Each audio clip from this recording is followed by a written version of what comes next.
Mike Douglas with Leek Douglas and Moreno, an attorney here on behalf of Zydeco. And also have General Manager J.J. DeLuca with me and Amanda Schaffner, who's an attorney as well. Okay. I'm sorry, who is, I couldn't hear you. Amanda Schaffner, And you're an attorney. an attorney with, She's not with my firm. She's with James Pittman's firm, who's the registered agent for Zydeco. And Mr. Pittman's firm's in Mobile, so she's his Birmingham presence. He handles all the liquor licensing for Zydeco. okay, so this gentleman is a manager but not an owner. I'm sorry? This gentleman is a manager, I'm just trying to figure out who everyone is. Yeah. This man is a manager but not an owner. That's right. He's general manager. He's been general manager at Zydeco since 2012. Is the ownership present today at all? No, he's in Texas. In I'm here on his Texas? behalf. Okay, And also, he owns Zydeco, but he's not an operator. Mr. DeLuca handles all the operations, so any factual questions. Can you or speak anything- into the mic? I'm sorry, I Still having apologize. a hard time trying to. Any hear what you're factual saying. questions you have, he's going to be the proper person to answer for you. thank you. Okay. All right, Detective Fikes, can you tell us about any incidents at this location? I'm gonna pass it to Detective Pitts. Thank you.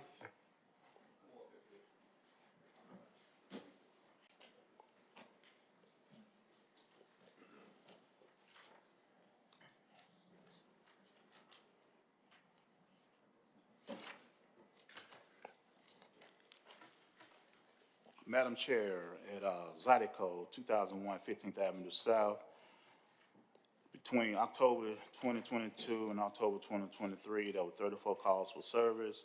There were 9 reports. Out of those 34 calls, there was 1 call for damaged property. There was 1 call for loitering. There was 14 calls for unknown calls, which is calls that not classified until the officer get to the location. There were 3 calls for loud music. There were 2 calls for a person down. There were 1 robbery or person call, 1 public intoxication call. There were a drug complaint called this location. There were 1 call for assault. There were 2 calls for a person with a gun, 1 trespassing call, and 4 calls for a disordered person. Again, there were 34 calls, 9 reports from Zydeco, 2001 15th Avenue South. Okay, thank you. Can you tell me what type of licenses Zydeco currently operating? What kind of business license do they currently have? I believe they're listed in the letter that we received from the city council, dated January 11th, 2024. There's the restaurant retail liquor license, retail beer on and off premise consumption license, restaurant, cafes, et cetera license, and agent dealer or other business license. Okay, And Zydeco's been at business at that location for 30 years. okay. Does any committee members have questions? Well, let me just call Attorney Bernard up with the Office of City Attorney to expound on the type of business license that you guys have.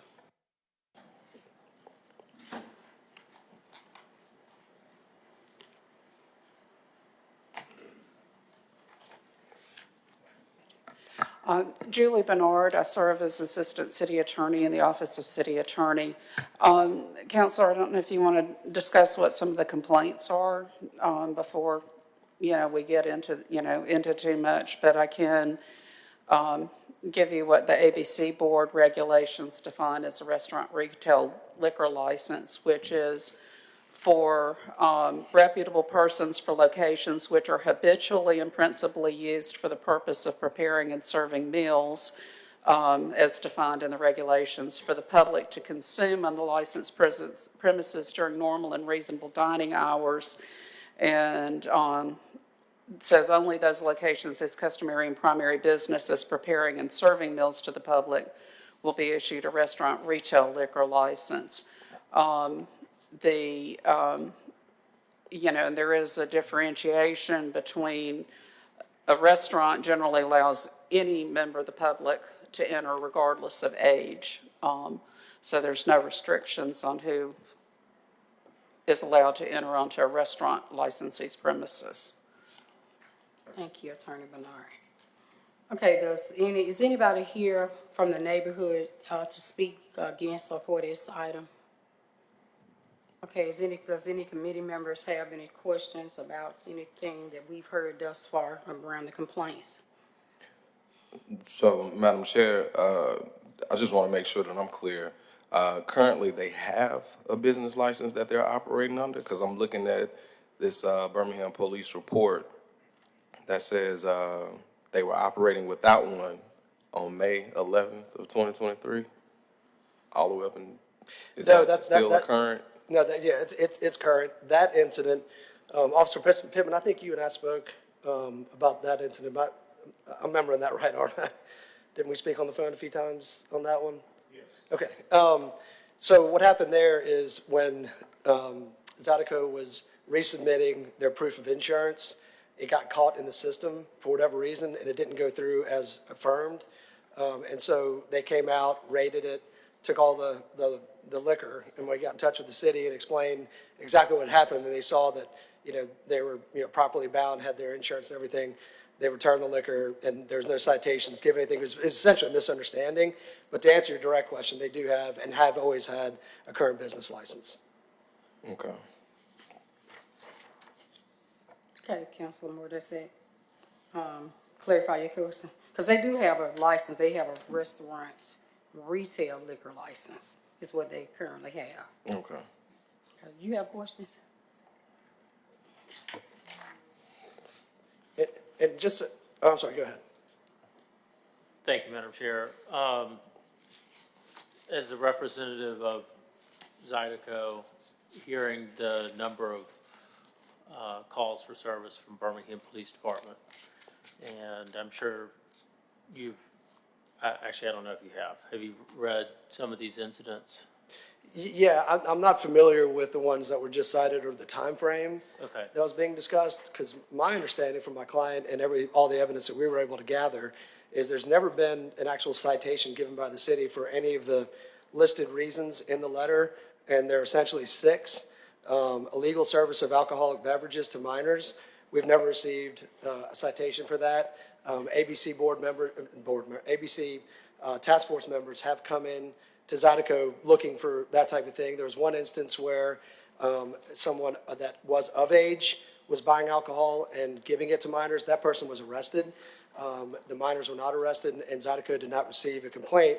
Under Alabama law, we're prevented from, and it's illegal to serve, alcohol to minors. A couple problems that you run into with that, are just, the realities of those type of situations, or if someone is of age and who's properly been, had his license checked and has the bracelet on, if they buy it and give it to a minor, we have people that are watching for that, and that has happened before, but there's never been an instance where Zydeco has been sued or, been given a citation by the city or the ABC board for that.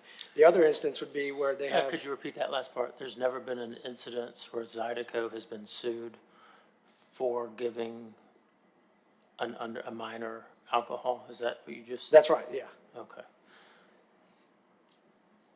And then there are the incidents where they have now, I'm sure you're all familiar with the new fake IDs that they have that actually scan.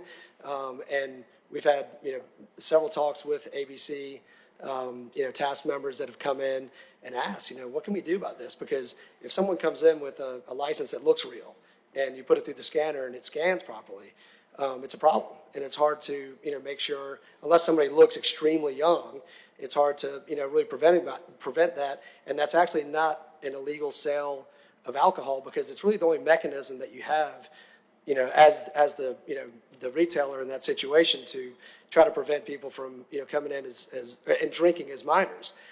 Minors are allowed on the premises for, certain concerts, but there's no instance where they're allowed to be, served alcohol. And one of the things that the ABC board told us was the only way that you can, 100% for sure verify if someone is of age is to run their Social Security number through the system, which obviously we don't have access to. And so what we do to try to keep, the community safe in that area is every night where there is an event, and Zydeco's open 3 nights a week. It's, you know, usually on the weekends. They have 2 security people working the door, checking IDs, taking up, you know, money there. And then they have 8 security people for each event. And also an off-duty Birmingham City Police officer is present at every single event Zydeco has. And so I think they really try to do their level best to keep that area safe. And yeah, of course, hearing, you know, reports of, you know, that many calls being made is very concerning, but I'm curious as to why we're not made aware of those. You know, in a lot of instances, JJ may correct me on this, but, you know, people get called to the garage that is next to Zydeco a lot. That's where a lot of people park, but Zydeco doesn't own that garage. When a event lets out at night, say it's a concert and most people will be leaving at the same time, JJ makes sure that our security detail kind of leaves and disperses with the crowd to make sure there's no fights or, you know, people are stumbling drunk to get in their car and drive or anything like that. You know, they really try to prevent those things. But as far as, you know, maintaining or, you know, making sure other people's property is safe around us, we can't really do that. It's against the law for us to do that. So we try to do everything we can from the time people are on our premises to the time they leave, and try to do everything they try to do everything they can to, you know, make it as safe as possible. And so, you know, obviously, like I said, hearing those citations is concerning, but we've never been cited or had an incidents where somebody had a firearm on the premises. Over-serving individuals was another thing that was cited in the letter. We don't have any lawsuits or citations for that either. Assaults, again, there's been no calls or, you know, there's been no incidents inside or on the premises at Zydeco that we're responsible for where there has been a citation for that. Loud noise, I believe JJ told me, you know, it's a bar that has concerts, and there's, you know, a surrounding residential area. And so there are calls sometimes that are made, and he's told me, you know, every time an officer shows up for one of those calls, they'll sit and, you know, see and wait to make sure. It's like, well, it kind of seems like an overzealous neighbor. There's never been a citation issued for a noise complaint. And calls get made, you know, obviously, but to me, it seems like unless there is a follow-up and a citation or some interaction, then we don't really know what our responsibility is in that incident as far as, you know, how can we address it, how can we fix it, how can we make sure it's not going to happen again, because, you know, we're not made aware of it or we're not being cited for it. So while a call is being made is concerning, and I don't like that. I know my client doesn't like it. You know, just because people call and make complaints of some kind, you know, I'm not aware of when those calls were, if they were actually on the premises of Zydeco or the outside of it. You know, so those are sort of some of the issues that, you know, that we see here. All right, sir. Yeah. Do you remember the question that I asked you? About the lawsuit? No, the question that I asked you when the chairwoman gave me my time. The reason you don't remember is because I haven't even asked my question yet. I'm sorry. Okay. Ask away. So, given the amount of call volume that Birmingham Police and the city of Birmingham have, and understanding that this body's responsibility is to make sure that when there is a restaurant, a bar, or any other venue that is open to the public, that it is done so in a way that is safe for the public to attend. Do you feel that with that call volume and the type of calls that the detective listed out, that your organization or the organization in which you represent have done an adequate job of ensuring the public safety? Absolutely. Okay. One thing that you mentioned is you said that there have been 0 assaults in Zydeco. Well, 0 citations for assaults. I would like to refer to one of the cases that was provided on 3/12, where a young man was assaulted by a bouncer at Zydeco and then went to a Birmingham police precinct to report that assault by the bouncer at Zydeco. That was this year? Well, March hasn't occurred yet, but it was. I'm sorry, I meant. It was in 23. 2023. Sure. Yeah. So you said that there were 0 assaults, however, a report has been made and provided to you guys of an assault of one of your employees against a member of the public. Also, one thing that you interestingly said is that you've never had any sort of litigation against you guys for underage drinking, and I don't know if that's true or not. And with all the respect to AL.com, they frequently get things incorrect. But one incident regarding the young man that left Zydeco with a young lady, resulting in a traffic accident, has been widely reported that there is in fact litigation against Zydeco for providing alcohol to minors. So you're saying that those reports are false? No, there is pending litigation right now. Okay, so there that is I'm- litigation. Let me explain. I'm defending that lawsuit. And what the allegations are is that those individuals were minors and were served as Zydeco, but again, they had the licenses that scanned. And so that's what we've talked to the ABC board. We're doing everything we can to try to figure out how to prevent that from happening. But that's what happened in that incident. That young man who had the accident where his girlfriend tragically was killed in it, they originally put him in the police report as 22 because that's the license that they found. And also that litigation was just recently filed. There's been no, findings of any liability. Zydeco denies all liability and believed that we do and did what was necessary under the law, as, responsible vendors in that situation. So when I asked you to repeat if there's ever been any litigation against serving against minors, do you feel that your response was truthful? Well, I'm certainly not trying to not be truthful to you. I treat this body like I would as if I'm in a courtroom.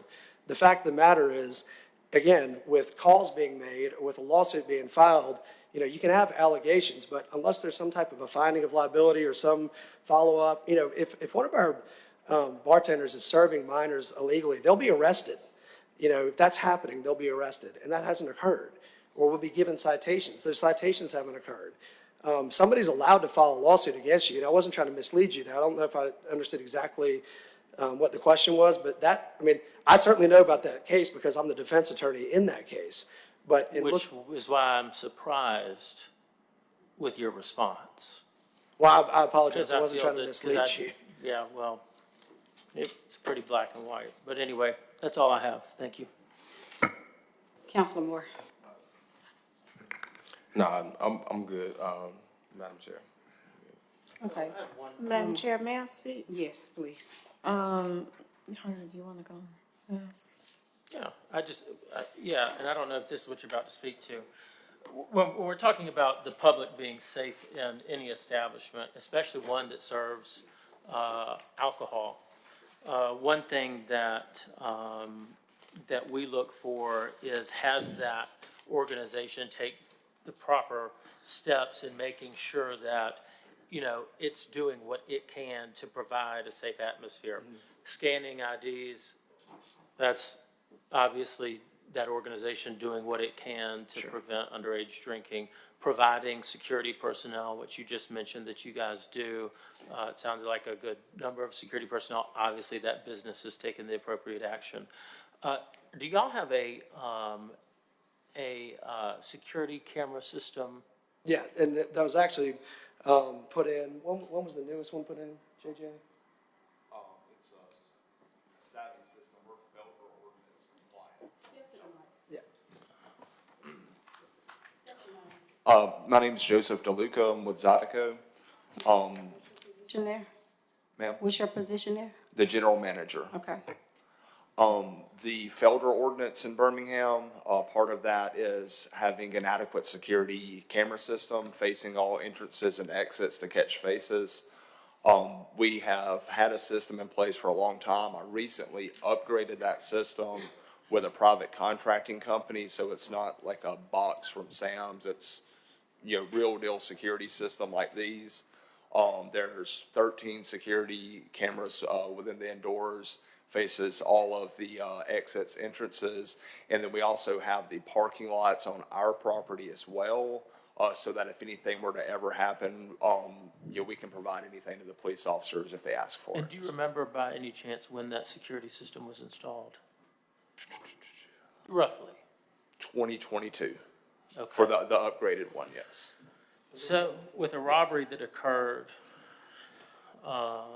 in 2001, 15th Avenue South, detectives indicated that no security cameras were working at the location on 8/10 of 23 at approximately 8 p.m. Is there a reason that, I'm sorry, did you say robbery? is there a reason our detectives would not have been given access to working cameras at that time or location? They would have been given access. I don't even recall a robbery in August 10th at 8 p.m. August 10th of 2023 at 8:10 p.m. At 8 p.m. At 8 p.m. I mean, we're open at 8 p.m.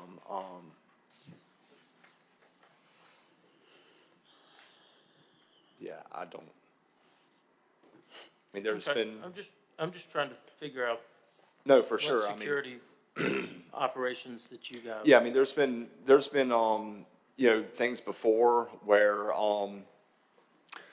say there was a with the lawsuit, when we received a letter the next day of preserve evidence, I made a backup of every single camera and put it on a flash drive, and we've turned that over.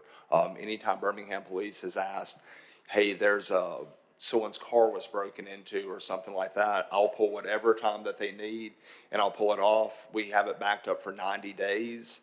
So anything within 90 days, I can pull it off, give it over to them, and I'm always more than willing to help with anything that I can. So Okay. So you don't remember the robbery? at the moment, I do One not. thing that might be confusing about it is the victim ended up going to a hospital in Walker County, and so the investigation took place a day later is when the detective showed up to your business or the business in which you manage, to find that they could not get video evidence of the robbery that took place. But anyway, I just wanted to know. Yeah, I don't know if I was ever even approached by an officer in regards to that. Council Smith? Thank you, Madam Chair. So I'm the council person over this part of 5 Point South. Originally, it was Councilor Abbott. When was the last time you attended a neighborhood meeting? I'm just going to stay here. The last time we attended a neighborhood meeting would have been a couple of years ago, I'd say before COVID. We attended neighborhood meetings to set up for an outdoor event, and we were part of the St. Patrick's Day Parade. At one time, it came all the way up, but it no longer comes up that far. And so I ask you this because almost every neighborhood meeting, they complain about you all. From speeding, gunshots, people parking everywhere, they can't get out of their homes. They are really in distress, the neighborhood. I know they're not here, but I have emails, phone calls, like the club really is a nuisance to them, honestly. And it puts me in the hard position because all of this disturbance is going on here. And so I guess, how are you guys going to address that? I encourage you, please go to the next neighborhood meeting. They actually have one tonight. Okay. And talk to them and tell them, okay, I understand your concerns. This is how we're trying to address them. Because right now, they're not happy. They're really not. Like, they're in distress. And, it's from the noise. I guess the club, but I almost don't even think a club needs to be that close to a residential area. And they can't get speed bumps because they don't qualify for speed bumps. So I guess, how would you address those concerns with the parking and the gunshots and the speeding? Well, as far as gunshots go, we don't have that kind of problem. I mean, this is new to me. We've never had a violent incident inside. There's nothing like that. There's been one occasion where there were gunshots that were fired at that parking deck after we were closed. We had an off-duty officer who was getting ready to go, and he heard them. He responded, and calls were made. I think the, what is it called, where the Shots fired. the shot spotter and officers came up and found casings up on the top of this parking deck. Multiple times, we have to go over to that parking deck, and our officer will say, hey, guys, if you're going to Zydeco, you need to go in, otherwise you need to leave, and people leave. It's a hangout. As far as noise and things like that goes, where Zydeco is, it is on its own block. It's a triangle-shaped block where Arrington and 20th Street meet. If you come down 20th Street, they demoed a business. There's nothing but vacant lot over on this side. A bank, an adoption place, the Horizon Center, it's all businesses. If you come over to the other side of Richard Arrington, it's a parking deck, the dermatology place, empty parking lot leading down to business. I understand there are, houses and residential about a block and a half away. I find it hard to believe that, the noise is carrying that far, because that would hurt people's hearing inside of the building. But if there's anything that we can do, as far as to our capacity, we're more than willing to do that, but our hands are tied in certain situations. At the end of the day, I've had multiple times, and some of those calls were from us. We've been told so many times, you're not the police. Your job stops at this sidewalk. If there's a problem with someone, or they might be a problem, call us. It's our job as the police. So we'll make those calls. My security, when we end at the end of the night, we go around, we make sure everyone's leaving safe.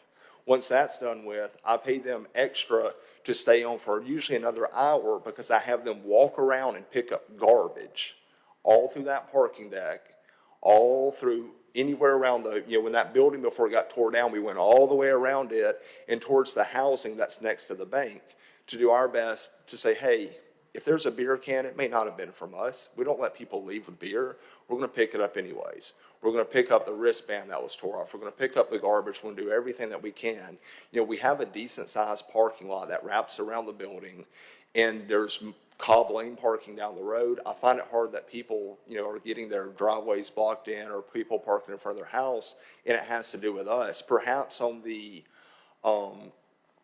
western side of 20th Street, I know parking's crazy over there, but there's a lot of fraternity houses over there, and when they have events, there'll be cars everywhere over there. It has nothing to do with us. You can come into our place, we'll have 20 people inside, and I can't park, get down that road in my truck because there's a fraternity party going on. So I understand, with us being the only business sitting there, us being a bar serving alcohol, certain allegations against us over 11 years, that we're kind of the target from the neighborhood, the members of the neighborhood, but I don't feel like it's really all us who's doing that. I mean, I try to do everything I can, and if there are suggestions, I would love to hear them and do that. I want to be a part of this area and do things and bring in business and revenue and, help build Birmingham. But, it's been difficult lately when, business hasn't been great, and things like that. I mean, we've been slow,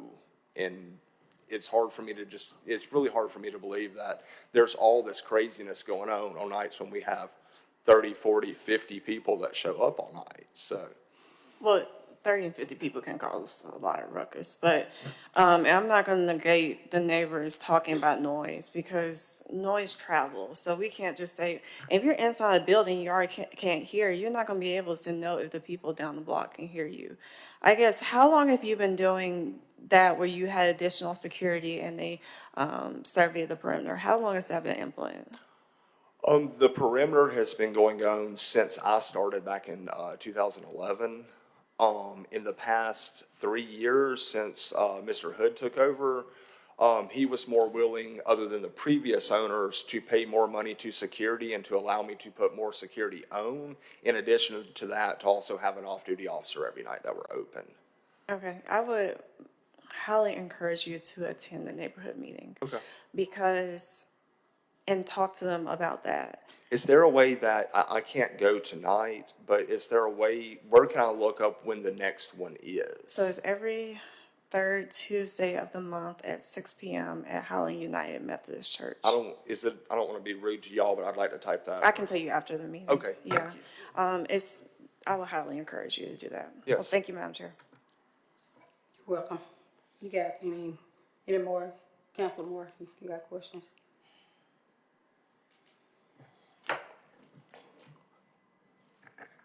First of all, I just want to, say thank y'all for coming and answering all the questions. The challenge for me is, certain types of businesses, certain types of activities promote certain types of behavior, right? We can be honest in that. It sounds to me that, you all have done what you can do. However, there still are issues that need to be addressed, because nobody can, say that things aren't happening. Now, whether that's, to be associated with you all is to be determined. But I'm not sure, and this may even be a Julie Bernard, Attorney Bernard question, about possible, memberships to your business, right? Because one of the things that sticks out to me is, the statements you made about the driver's license. Once you're scanning them, you can't tell whether or not, folks are who they say they are, which I think is a huge issue. And I'm not one to want for folks to give up their social security numbers or anything like that. I feel like that's a bit extreme. However, if there was a membership associated with this business where folks were willing to do something like that so that we could better vet and know who is actually associated with you all, I would be okay with that, because obviously they would consent to that. Is that a possibility, or is that something that could possibly be done, Attorney Bernard? Just to, again, I apologize.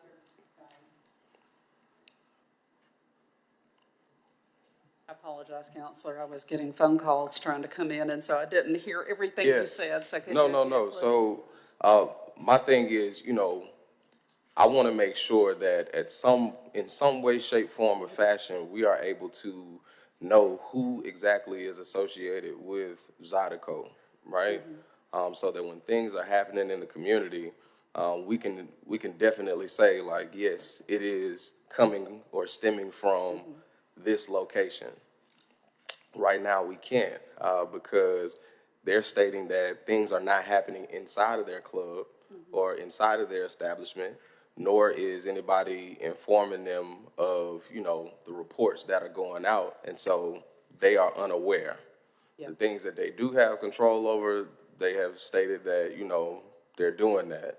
And so I was asking the question, what would need to be done, or even if you all have the appetite for having some type of membership format to their establishment so that they know who's coming into their establishment and they can do more vetting. They brought up, earlier that ABC encouraged them to run people's social security numbers. I am not in agreement with that. I feel like that's extreme. However, if that's something that people would be willing to consent to, then more power to them. Right. I think, there's a lot packaged in what you're asking, but, I do think that there are ways that, the club and the city, Birmingham Police, could work together. Maybe some information. Counselor Smitherman has requested that they talk to the neighborhood. I haven't really looked to see whether calls or reports, some of those could be on nights they're not open. I don't know. But that's, identifying if they, if the complaints are happening when they are open, when they have an event, trying to figure out ways to help identify that, help the community understand. And I'm not saying it is or it isn't, just that's a question that, that arises. The question about the IDs is, I was not aware that that technology was that good for people to get by with. And I would have concerns about saying that you have to have a social security number, knowing a little bit about, what the federal government says you can use social security numbers for. That would have to be looked into to see whether it's an option. Again, they're currently licensed to be a restaurant, and there are other licensing types out there. There is a lounge, which is your typical bar, and that under the law, only people 19 and older can enter on the premises of a lounge. Of course, you can't drink till you're 21, but it does give some limitations. The private club licensing has gives the clubs, again, a private club allows anybody of any age, but, a private club can restrict membership and ages, but that's also been problematic with some licensing. So, again, there's not like necessarily an immediate overnight solution, but, there would be room to discuss what could be done, if that makes sense. Got you. Thank you. I guess I would just, further continue or ask that you all would encourage anybody who comes into your establishment that we want to make sure that, folks have a good time, but don't create a nuisance or a problem outside of your establishment once they leave. And I want to be clear on one thing too. The ABC board didn't tell us that's what we should do. They were basically saying that's the only thing that we know that you can do to be sure that somebody is who they're saying they are. So they weren't saying there's like a mechanism to get the social security numbers and for us to be able to run them, because we don't have access to the database or anything like that. They were kind of expressing their frustrations with how good the new fake IDs are and just saying the only way that we know that you can prevent that is this, which you guys can't even do. I just want to make sure that was clear, that they didn't recommend that we try to do that. Got you. Yeah. Okay. That's all I have, Madam President. Thank you, Council Moore. As I sit here and I listen, to what you guys are saying and listening and seeing these reports and the number of service calls that you guys have received, as my colleagues have stated, as lawmakers, we do have an obligation to make sure that businesses are running clean, safe businesses. And it is your responsibility to mitigate and figure out what you're going to do to keep the public safe. If that means hiring extra security, making sure people are getting to their cars safely, lighting up your lot, having a public safety plan, an updated public safety plan, but you have an obligation to the public. As Councilor Smitherman said, we get emails about complaints, the noise, the ruckus, the nuisance problems that people are causing, in neighborhoods. And we have to deal with this, going to, neighborhood meetings. I feel that as a business owner, I hear that the owner lives in Texas. Maybe he needs to make frequent visits to Birmingham, to be a good neighbor, to people in that community. You need to be a good neighbor as a general manager, going to neighborhood meetings. I hear you say you haven't been to a neighborhood meeting since COVID. So don't make an excuse of wanting to, when you want something from a neighborhood, then we show up. We need to be intentional, showing up a lot, not when you want something or you trying to do an event that warrants the people's support in the neighborhood. You need to show up very often. Because as she said, we get in these emails, we get in these complaints, we get slammed when we go to neighborhood meetings, and we have to try to defend,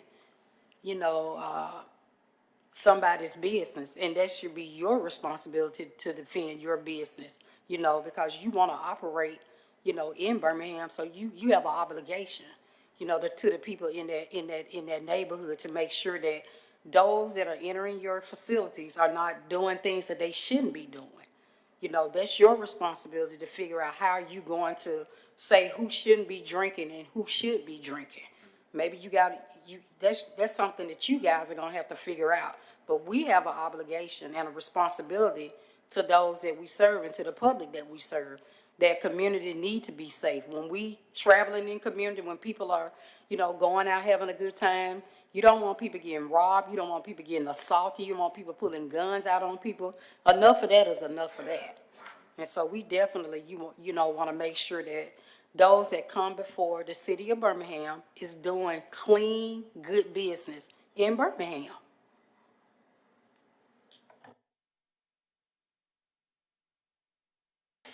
That's all I have. Thank you, Madam Chair. Thank you. You know, guys, next, what typically happens in these hearings is we either decide as a committee to put it forward to a vote for the full council to revoke your business license, which then, of course, your liquor license is then obviously automatically revoked, or there's some different avenues that we can take. After hearing what you guys have been doing to protect the public, and I think that I see a willingness from the general manager to address some of the concerns that have been brought here today. It's my recommendation, and I think I'm going to go ahead and make a motion that these, and Madam Chair, I'll let you choose the date, but it is my recommendation that that they return to us with an updated safety plan about how they intend to address not only the concerns that might have been mentioned today or in the reports or calls for service, but also make sure that the plan is complete enough to show that this is what we will be doing as a standard operating procedure to make sure that that those guests that come to this establishment are kept safe. In terms of calls for service is a tricky thing to look at, right? Because as you stated, there are things that happen beyond your control, and it is your expectation as a property owner to report that to the city or 911, however you want to call it. And that I want to make sure that there's no representation of anything that was said, that there is any punitive action for ever calling the police or fire department or 311 or whoever else you want to call for service, because as a manager or owner operator, whatever the situation is, it is your obligation, obviously, to do so responsibly running that business. So I want to make sure that there was no, that we're clear on that. So my motion, Madam Chair, is March 12th, is that a completed public safety plan be delivered back to this committee on March the 12th. And that is the full motion that I have. Second. All in favor, so the motion is that you guys return back to the Public Safety Committee with an updated, public safety plan, which includes your, updated security system.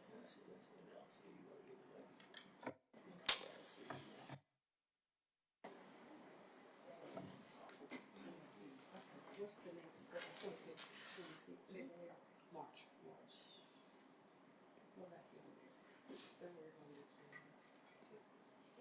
Everybody's supposed to be in Vegas on March 12th.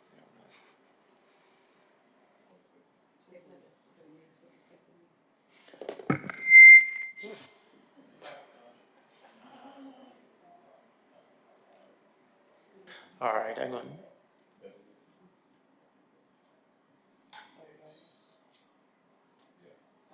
Okay, so I'm going to amend that motion to be the 27th of February. The 27th of February. I know this is going to pain y'all, but I will not be at that meeting, so you'll know. But that is my motion, that they present a updated public safety plan on the 27th of February to this committee. I second that. All in favor? All right, that motion passes. All right, that concludes, Yeah, appreciate y'all's time. Thank you. Thank you.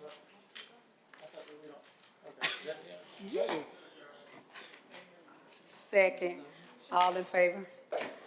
Meeting is adjourned.